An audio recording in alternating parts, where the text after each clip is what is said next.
Hey guys, it's Section of Balance here. I'm gonna get a BKFC video for you guys. I'll have an elephant video for you. I try to go out and get some, you know, some treatment done. Just to keep the body up and running. But yeah, let's get into this card. I'll make it quick for you guys because you don't want an in-depth detail on BKFC. Zev Vincent versus Jesse Stalder. Both of them aren't great. Pass. Zev Vincent might win. Moving on. That's like guys who don't deserve my attention aren't going to get my attention. We're just going to keep it real. Lamont Stafford versus Gabriel Mata. Interesting fight. I thought Stafford was smaller.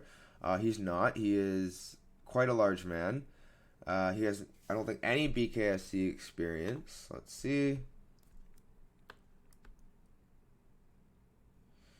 None from what I could see. All MMA, and even then, he's not good. He probably has some power, because he has some KOs, but he's lost also to some decent guys too. So I'm gonna go with Gabriel Ma at dog value. Not a great fighter at all. Kind of overweight, and by kind I mean a lot overweight. But he does pack a punch, and he's faced a better competition and has BKFC experience. And one thing you got to learn about BKFC is you got to kind of ignore their records. Moving on. We have Courtney Cameron versus Monica Franco. Pretty easy spot here. Monica Franco, she's a Hawaii girl, so you can't be too sure. Maybe they're tough, but I just don't think her record is going to, translate over. I mean, I know I just said don't go by records, but I don't know, man. Like, she doesn't look the greatest. She has lost to some decent girls, and they've all been by submission, so I'm interested to see how she looks with the striking. But I'm going to go with Courtney Cameron here. I feel like she's going to win this fight. More experienced. That loss is aging like wine, especially the fact that she could have won and she didn't drop. I think Courtney Cameron's a side, but, her chin is a bit of a liability, but I don't think that should be a problem here. Moving on, we have Brian Maranick versus Jenkins. So Maranick's a big boy. The thing about Maranick is he's, nothing special. Like, he's going to hit hard maybe, but other than that, like, he's losing all these fights and he's not doing great. I know, don't ignore the record, but watching his film, he's giving me no reason. Like, all of his finishes have been by submission. He has one, all of his losses are by TKO, so I feel like Jenkins is a setup spot for Jenkins here. I gotta ride with Jenkins here. Moving on, we got Angel Trujillo versus Dominic Carey. Dominic Carey, it's an interesting fight for him. He's got the height.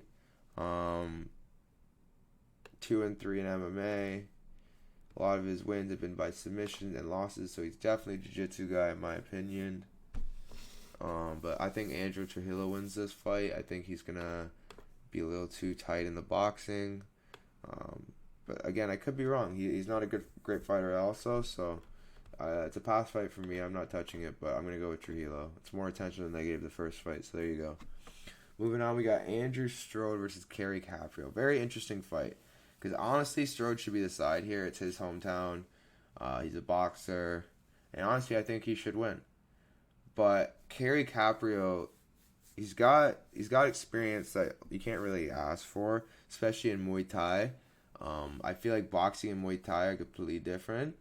The clinch is going to be really, really utilized here for Caprio, whereas footwork is going to be really, really utilized for Strode. I'm going to go with Strode here, but I'm not confident, and I think the value side's Caprio. But I could be totally wrong, and Strode starts him in one. Moving on, we have Andrew Angel Core versus Brett Hudson. So I got an Angel Core, and here's why. It's pretty easy. Brett Hudson's a bum, and Angel Core at least has some level of talent in this sport. He's pretty good, pretty dangerous. And I gotta go with him. He's on the sauce. He's got the beard too to hide the chin. Gotta go with Angel Core. Moving on, we got Marcus Edwards from Michael Mann. We got some beef. Love beef. I think Edwards wins this. I think he's too experienced. His timing's good. His offbeat punches also cause a lot of problems for guys. Mano's more your typical style, blitzer, comes in combos, hooks. But I just think this is a Marcus Edwards fight. I'm pretty, I'm not going to make a huge, if anything, if odds were better, I'd maybe think about playing Marcus, but 2-1 odds is where they kind of should be, so I'm just not going to play around with this. But yeah, I got Edwards here. Moving on, this is probably the one that's causing me the most stress on the night. I got Andrew Yates taking on Christian Torres. Pretty confident in Yates, but then at the same time, the way they look on the scales and the fight week energy has been really throwing me off. Andrew Yates is telling me he wants to have fight, telling everyone he wants fight of the night instead of the first round KO. I hope his confidence is still the same because honestly, he has the talent to take out Christian Torres. It's just a matter of him believing himself. Christian Torres is definitely dangerous. He's powerful. He's experienced. I just think Andrew Yates is definitely the better fighter here. But we'll see how it translates over to the experience level of Christian Torres. But I got Yates here. Moving on, we got almost done here. We got Keegan Vandermeer versus Dylan Weinmeier. Another fight I'm not going to have too much to talk about. Not because they're not good, it's because it's a pretty close fight. Keegan Vandermeer is a finisher. Weinmeier is a pretty experienced finisher. I'm going to go with I'm gonna fade Dylan one more time. Keegan Vandermeer. I'm gonna go with him by first or second round TKO. But Weinmiller is a beast and don't count him out.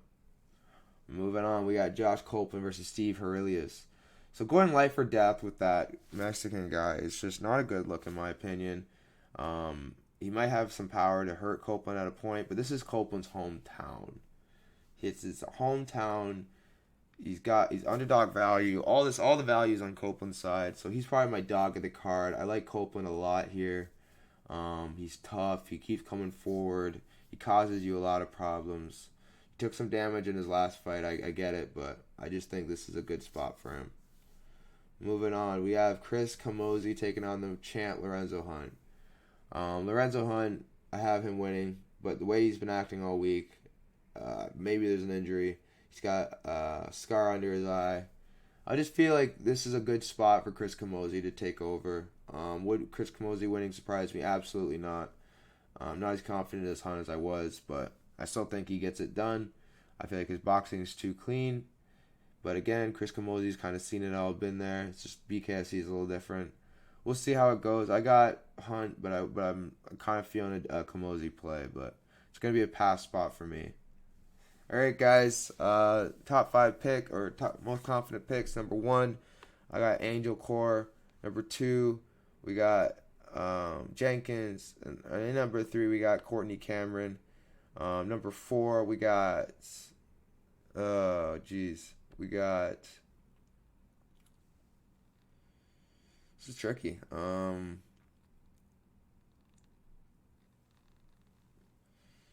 I would say number 4 would have to go to Marcus Edwards, maybe. Number 5, I'd have to go to. I'll go Hunt, number 5. Or no, Yates, number 5. Alright, guys. Like, subscribe. You know the drill. I'll catch you next time.